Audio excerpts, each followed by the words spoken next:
Hey guys, this is my Royal Enfield Classic 350 in beautiful bronze chrome. Just look at this bike. It is absolutely gorgeous. These Royal Enfields just have something special about them. It's the attention to detail. I mean, just look at this thing.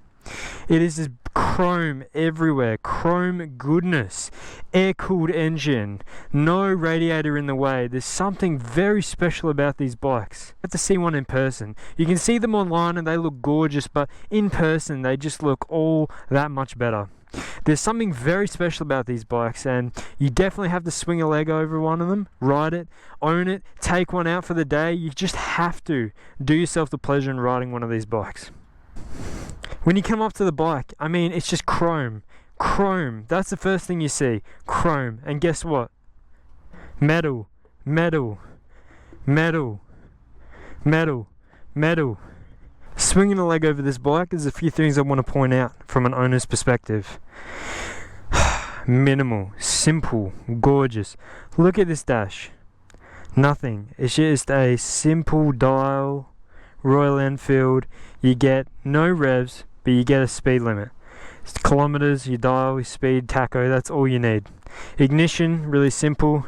On, flicks on. To start it up, you just come over here. This is your switch, on switch, and then you just kick it one to the left, and it fires up just like that. Looking at the screen, it's very simple. You've got your kilometers, fuel gauge, and a little mode that tells you if you're hitting that eco. I think we can all agree that the styling and the Classic 350 is unmatched. One thing about this machine is just how easy it is to maneuver. I mean, it's about 200 kilos wet, which is a bit heavy you would think, but I mean, look at this. I'm just not even using the clutch. I'm not even, no clutch, zero clutch. Zero clutch, and it is just tugging along. It's just pulling along. I'm able to do these tight little U-turns. No clutch at all, no clutch at all, no clutch at all. I mean, if you're a beginner rider, or you're new to riding, or you're old, or you're a bit intimidated by the weight figure, you hear 200 kilos, that sounds a bit scary. Trust me, you do not have to be scared in this machine. This thing, it's just easy and unintimidating. Alright guys, getting into the video, into the review. How does it handle? How does it ride in Australian roads? I don't know where you guys are from, but here in Australia, and America I know is notorious for this, we love a good old long straight road. We love them. Love them. Look at this, this is nothing. This is in between two suburbs. And it's about 2, 3, 4, 5 kilos of this straight, kilometers, not kilos, what? Of this straight road, 80 kilometers an hour speed limit. So the big thing with this bike is it's pushing the engine. Absolutely beautiful gem of an engine, this 350J. You know, it's about 20 horsepower for 350, which this day and age is nothing. That is not enough horsepower, but it actually is, and I'm telling you why. This thing, it doesn't need more horsepower. It is perfect the way it is. I would love a couple extra ponies just for that top end, but honestly, it's not what this thing's designed for. This thing cruises at 80 easy. It cruises at 90 easy. And I'll go and I'll take it on a little 100 kilometer stretch later in the video. It handles it fine. I've done multiple day tours on this thing.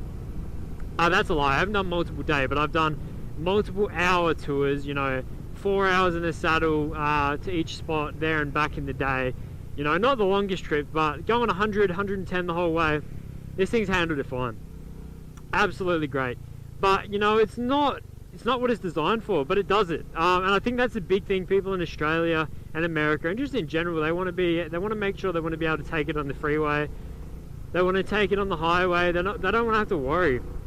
This thing lives in its home, in this element, just bopping around, daily tasks. I mean, you want to go down to the coast, you want to go down to the beach, you got slow country roads, even just 80 to 90 kilometer country roads, winding bends. This thing just wants to do it. It is so nice, light, responsive. It's not as flickable as a sport bike. It's got a big 19 or 18 inch in the front, rim in the front. Can't remember exactly how big it is, but mate, this thing is just golden. It is just golden. It's designed for a different kind of rider. It's designed for a beginner rider.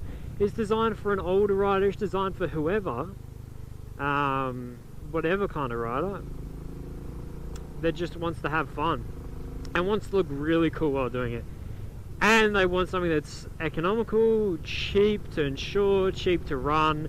Let's not even talk about the fuel mileage in this thing. This thing gets about 300 to 350 kilometers a tank, 12 litre tank. Come on, do the math. That's crazy. It's absolutely insane. 95, yeah, not 91, but I can't really complain to that price when it's $20 a fill up compared to a car. Yeah. Next thing I'd like to talk about is obviously problems. Any problems that I've had with this thing. I've owned it for about 2.5 months now, and I've had one issue. It was a battery. The original battery, it's about 2 years old. Don't know how reliable the Royal Enfield batteries are that they give you stock. It gave me a false neutral when I came to a stop. As you know, bikes do, they tend to do that. A lot of bikes will read neutrals when you're not in neutral. Let the clutch out, installed. I was like, oh, okay, whoops. Go to start it up, nothing at all. And I'm thinking, shit, alright, that's not the best. What am I going to do about that? I had to bump start it, like rolling start, run it down the road and just hop on and off she goes. And then I started up, got her home, got a new battery in her. All sweet. A little check engine light came on for a little bit after I put the new battery in. I was like, oh shit, here we go, what's it saying? But no, nothing. Everything's been great. This thing's just turned on and started every time, and I haven't worried about it, honestly. You know, a lot of people like to comment on the reliability of these bikes, but honestly, this new 350J motor, it is so far more advanced and modernized of this simple, authentic motorcycling engine compared to the predecessors. They're 350 classics of old and 500s, you know, and you see it in the bullets as well. No, riding here, you know, just popping along, trotting along, doing 60, this is exactly what this bike is built for. Yeah. This thing just wants to live in a nice, easy environment, you know. It just wants to putter around. It's not trying to get anywhere in a rush. You're just going to take in the scenery, the smells, the wind, the noise, just the sunset. Just take in the scenery, you know. Just live your life on this bike. It's so easy. I've owned 6 bikes in the 4 years that I've been riding, and none of the other bikes made me want to just swing a leg over and go for a ride than this thing. Like, this thing is just ease of life. Happy life, happy wife with this bike. And I'm telling you, this thing, you're not going to want to get in trouble with this. You just want to take in, you want to soak in and enjoy riding for the purest element. This bike has some awesome character. This engine, this note, this 350 thumper, long stroke engine. Oh mate, it's beautiful. It's absolutely beautiful. You get vibrations. Let's talk about that for a second. Let's talk about vibrations. Everyone says, you know, Royal Enfields, you know, the 500s, their vibrations and everything. 350s and their vibrations, can't do it. Honestly, gives a bit of character. I jumped on this bike thinking, yeah, this thing's going to be vibey as, but you know what, I do not notice it at all now since I've been riding it. But maybe I did when I first got on it, but I thought, wow, this is actually a nice vibration. It's a nice buzz. It lets you know that the bike's alive, you know, that the bike, and paired with its just soundtrack of the engine and the exhaust, it's like it's a living creature, you know. You can just feel it. Like it's like it's like it has a soul of its own. I know it sounds hippie or whatever, but obviously it is, but you know what I mean? It's just, you get a kind of connection from having a bit of vibes. It's like the Harleys, you know, everyone, like the Sportsters and everything. Get all that Harley shakes and vibrations, you get it through the pegs and everything. Honestly, it's not that bad on this bike. You can sit there hours and yeah, your hands might get a little bit numb, but that's like most bikes, they're going to get numb, alright? You don't really feel it through the pegs, you got nice boots on, you're not going to get it. That's just it. Alright, well, let's talk about the comfort now. Well, we've got this beautiful sunset at the beach. This is what this bike is built for. This is it. Like, look at this. You can't get this experience on a bike, in a car, but you can on a motorcycle. And I've ridden fast. My street trip was 675 that I used to have, a 2009 street triple. I mean, that is arguably not a super fast bike, but it's a fast bike. And I would take it on this thing, and honestly, it's something about the engine wanting to go. The engine just wanted to go, go, go, go, go, go, go. Whereas this thing doesn't. It just wants to putter. It wants to sit here in this sweet spot and just absorb the view. Like, look at this.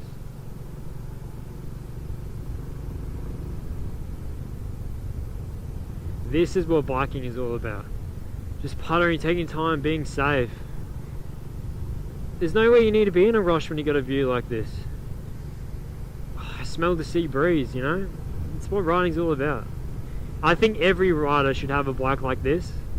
Whether it's a true vintage classic bike, or a Royal Enfield, or a little Honda. I think everyone should have a small capacity motorcycle or scooter and just enjoy it. Because you get to enjoy things, ease of maintenance, ease of life, get on the bike, go, enjoy the sunset.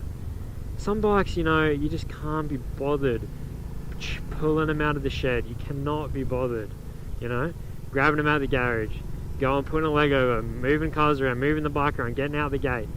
You know, this thing is light, small, I can just maneuver it however I want. I'm not going to worry about dropping it midway. I don't have to sit on it. I've had some bikes where I've only felt comfortable moving it while I'm sitting on it.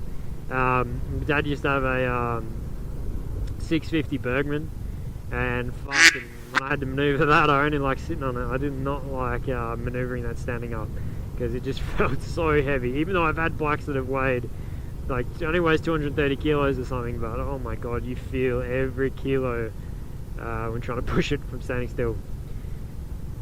But yeah, this bike just has something special about it, you know? You just get that lovely note, little fruity note, and that's all you need. You're just relaxing, you're vibing. Beautiful summer, it's nice and cool, cool breeze, beautiful coast. Never had a bike comfier than this. Honestly, I'd argue that it's comfier than the Bergman 650 that I sat on. You don't get all the wind protection, but we'll go into that a bit later in the video. But comfort wise, mate, just look at these peg positions. They're so forward. They're not forward pegs, they're standard, but god, they feel great. Got a fellow rider down there. You know, you feel so comfy. I've got the Royal Enfield comfort seat on, touring seat. I could sit here all day. I could sit here all day. My back gets a little sore because I'm lazy and I like to hunch over, but if I tense my core a little bit, stay straight up, no pressure on my back at all, you know, I'm completely fine. But seriously, this is what riding's all about. And a bike that's comfy, easy to ride, easy to live with, guys, this is all you need. Like, it's so cheap and economical as well. I mean, if anyone could get their hands on a first bike like this is my first bike, that'd be magical. I wish it was. I wish I learnt on this thing. It handles great. The bigger tyre in the front, it just gives you this planted sense of stability. Like, yeah, it's less flickable, but I mean, look at this. It's a light bike, you know. You don't really you're not really looking for something more flickable than this. Like, it's not a race, but it's not a sport bike. It's not a little Ninja or a R7 or a, you know, it's a humble classic 350. If I was to rate best beginner bikes in Australia for the Lamb scheme, I would probably rate this really highly, honestly. I mean, it's just so cheap. It's easy to buy. You can buy them brand new. Get it financed. It's like 20 bucks a week or whatever. Not that I recommend financing, but oh man, I mean, it's just so easy to go get on one of these, get along with it. Just experience riding if you haven't ridden before.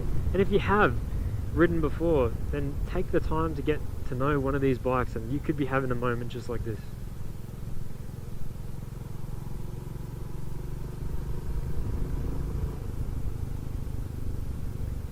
I mean, how special?